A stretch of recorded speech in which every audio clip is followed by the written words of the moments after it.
Hi, and welcome to 1.4 Graphically Adding Vectors. In this lesson, students will be able to graphically add vectors by using a ruler and a protractor to create a scaled vector diagram. If you have a ruler and protractor, make sure you have them in front of you so you could be doing these problems. If you don't have a ruler and protractor, I try to make the examples so that I can explain them to you and you would get the knowledge that you would need, but it's always best to practice on your own if possible with your own ruler and protractor at home. So, critical thinking. This is a 1 to 350 scale model of the aircraft carrier, the USS Enterprise. The model's length is 97.7 centimeters. So on the left is the model and on the right is the actual thing. And obviously it's not the same size as the actual thing, it's scaled down. So how long is the actual USS Enterprise? Give your answer in meters. So it's a little bit of a scale thing, and then it looks like we're going to have to convert. So why don't we convert first, because that just makes it easier. We could set it up if we wanted to do it fancy or just move the decimal point, but I'll just show the dimensional analysis just because I like it.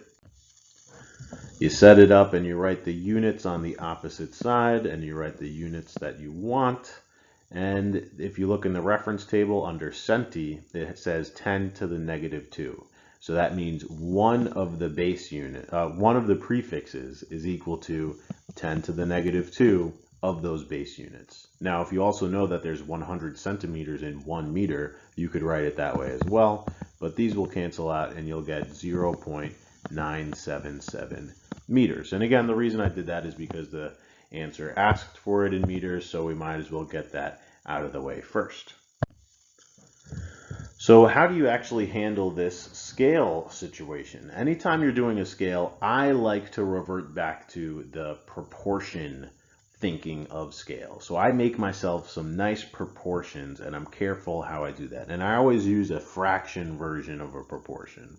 For example, this is a valid way to describe a proportion, but if I'm trying to convert using a scale, I would make that a fraction. 1 to 350. And then I set up an equal sign, so that is proportional to, and notice how we have the small thing on top is to the big thing. The 1 is representing the small scale model, which has a length of 0.977 meters. So we make sure to write them on the same side of our fraction, that's our proportion. And a small to big, we're going to figure out what the big number is. So that's going to be x. And now we have a nice equation for ourselves that we could solve for x. And the way I handle these fractions, I don't know if you guys learned it this way, but I do cross multiply, right? So 1 times x is x, and that's equal to 0.977 times 350, and you get 341.95, and then the units would be in meters because we had them in meters already and there's no other units in that proportion. Now you might be saying to yourself, oh, I knew to just multiply those two numbers together and that would work. That is true. There's multiple different ways to handle scale. I like to teach it this way because it'll work every single time. With minimal guesswork, so you won't have to rely on your instincts. This is a process that works every time if you do it correctly. And the thing that you could mess up is not writing the thing on the correct side. So this was small to big, small to big. You want to make sure that they agree. All right, so that's my disclaimer there. That's how we do scale in this class. So, graphically adding vectors. Here's how you could write some notes down now. You can add vectors graphically by using two methods, the parallelogram method and the head to tail method. When adding graphically, your vectors need to be to scale. So, last time we said always got to do head to tail. Then if we're adding these two vectors, here's what the head to tail method tells us. I'll do that one first. So we want to draw, maybe we redraw that one, and then we'll redraw this one over here. And obviously if I had a ruler and protractor, I would measure this first and measure that and measure what this angle is and redraw it to scale. But that's also perfectly valid. And then you get start to finish and you get a nice arrow like that. There's another way to do this. It's called the parallelogram method. I'm not a big fan of it, but I do show it because other physics teachers show it, and it's good to know for some people. You can, and now this hurts me to do, but you can draw tail to tail like that. And the point of the parallelogram method is you make a parallelogram. So I would redraw to scale both of those vectors and make a nice parallelogram, and then you go like that, and notice this is the same as that. Parallelogram method's cool, you know, if you're into that type of thing, but the head to tail method I like better because it's more of like a head to tail every single time process. But parallelogram, I mean, it kind of looks nice too, and you get the same answer anyway. So when you're graphically doing things, and this might have been a little confusing, I really should have been using a ruler and a protractor. I don't have one at my house right now, so it was a little difficult for me to do that. But yeah, you would measure this vector, and you would redraw it to the right scale. Okay, so let's try to do an example. It says add a vector going east with a magnitude of 50 and a vector going south with a magnitude of 40. Use a scale of 1 centimeter is equal to 10 units to draw your vectors. So if you have a ruler and protractor at home, you can do this problem by creating your own scaled vector diagram. So you obviously wouldn't write 50 centimeters because that's a little bit big to fit on your page. 1 foot is about 30 centimeters, and 50 centimeters might take up the whole page and then some. So we have to use a scaled drawing. So how would you do that? We need to do that proportion thing. So we'll do 1 centimeter is to 10 units as how many centimeters long should we make this 50 unit vector? See how I made the centimeters on top and the units on the bottom? That's the thing that you could mess up by mistake. You have to make sure you're setting up your proportion correctly. Then you cross multiply. 50 is equal to 10x, and x would be equal to 5 centimeters. So you're going to draw a 5 centimeter arrow going to the right. And actually, I should have drawn it up here, because what's going to happen next? We're going to draw I'll give it away. You could try to do it on your own. Try to do how long would you make this vector? What do you think? If we're using the same scale, it would be 4 centimeters. So this is 5 centimeters, this is 4 centimeters, and our resultant. Now the cool thing about this is if you did that with a ruler on your piece of paper and you did it head to tail, you can draw this, and guess what? You could measure the length with your ruler, and that'll tell you what the magnitude is. You just use the scale, and you could figure out what the magnitude, how many units it is. Not only that, you plop your protractor down, and this angle is the angle that your protractor measures. The protractor is that semicircle thing, for those of you who don't know, and it measures the angle, or maybe it sounds familiar, but you're like, protractor, is that like a professional tractor? No, it measures the angle, okay? So that's how you do that. The ruler tells you the magnitude, and the angle is measured with the protractor. I'll tell you what the answer is. I'll do it on my calculator, and then you could see if you got the same thing. Did you get 6.4 and 38.7 degrees? Well, then you're wrong. You're kind of right, but you missed one step. This 6.4 is in centimeters. So we actually have to, these were in the units, right? Our mystery units. So we have to convert them back using our proportion. And I set it up the same way. 1 centimeter is to 10 units. Well, now we know this resultant vector is 6.4 centimeters. How long is it? Like how many units is it? So again, you cross multiply and you get x is equal to 10 times 6.4. So you should have said 64 units. That's the right answer. 38.7 degrees. And then what is the cardinal direction? Think about it. Pause the video. We're going 38.7 degrees south of east. Okay. So it's 10 minutes exactly. And yep, I got it right. Beautiful. Here's another example. It's pretty much the same thing. Oh, but the thing that's different is this unit is a little bit different. So maybe I'll do the scale situation instead of the vectors. I'll try to do it super fast, okay? Because I know the video is getting a little long. So we'll go 1 centimeter is to 2.5 units as how many centimeters should we make this 17 unit vector? That's how we do it, centimeters to units. So then you cross multiply and solve.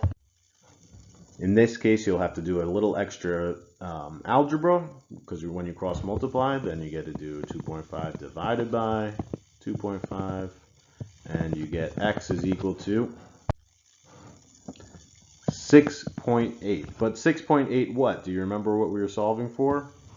This is 6.8 centimeters. So in our vector diagram, you go 6.8 centimeters long with your ruler when you're drawing this. Is 6.8 centimeters. See, the scale, this kind of helps when you're doing a little bit trickier. Like last time it was only 10, this time it's 2.5. So 1 centimeter is to 2.5 units as x is equal to, now we'll do the 13 and try to figure it out. You should draw that vector with 5.2 centimeters going to the left. Now my diagram is definitely not to scale, but if it was, and this number wasn't in my way, I can then again use my ruler and be, okay, how many centimeters long is that? And I'll use my scale to tell me the length. So I might as well finish that. If you were to measure that, it would be about 8.6 centimeters. Really, it's 8.56. So 8.6 centimeters, and then this angle, when you use your protractor, should be 37.4 degrees. So if you were going to give an answer of your resultant, you'd have to convert it back into those units, and you'd set up your proportion again. 1 centimeter is equal to 2.5 units, as now we know it's 8.6 centimeters. That's the resultant, is to how many units. So you cross multiply, and the length of that resultant is 21.5 units. So you could say 21.5 units, 37.4 degrees, and then tell me the cardinal directions. Pause the video, think about it. Well, here's north, and here is west. We're going this many degrees west of north. Sweet. Or 52.6 degrees north of west if you found this angle here. That's 52.6 degrees north of west.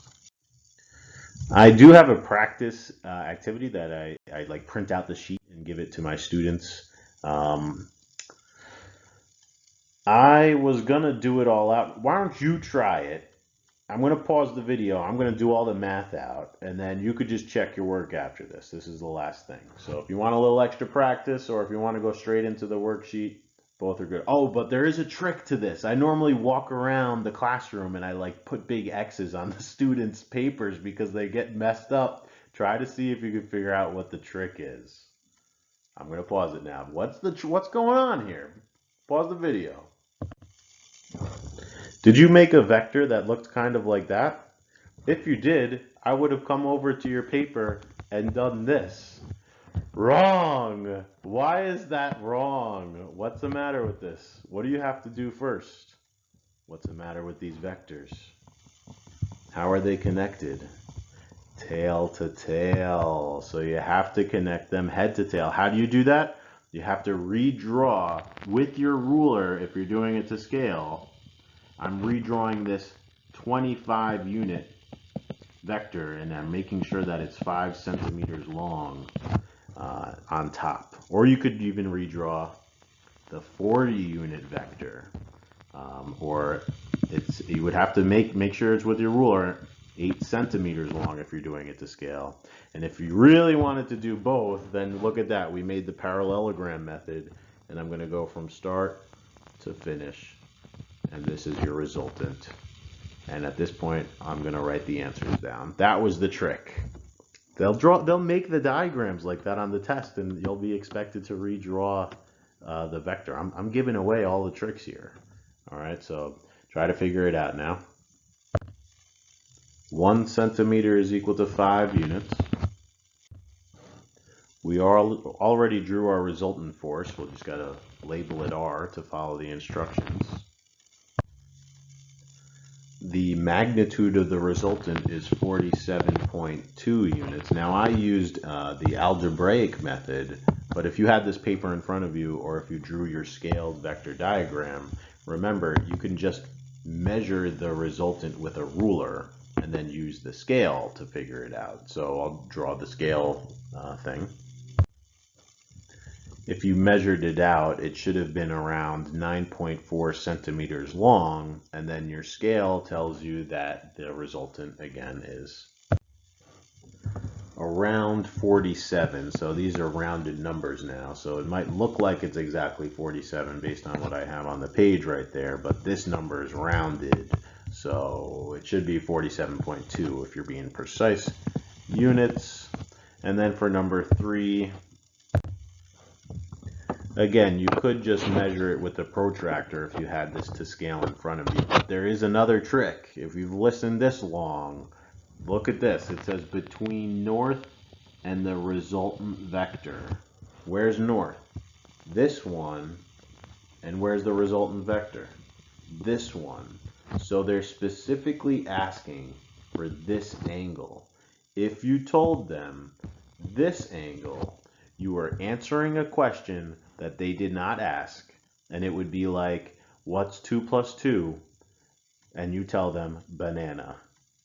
So obviously that's wrong. So they're being very specific, and they're saying, what's the angle between north and the resultant vector? You have to find this angle.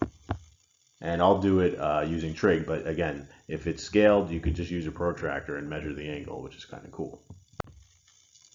And you should have an answer of 32 degrees.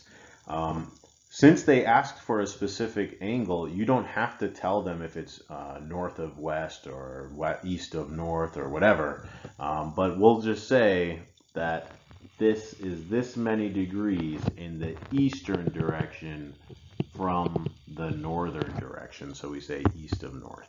Technically, but you don't even really need it to get the full points on this one, again, because it asks for this specific angle. And that's about it. Thanks for watching. Have a great day.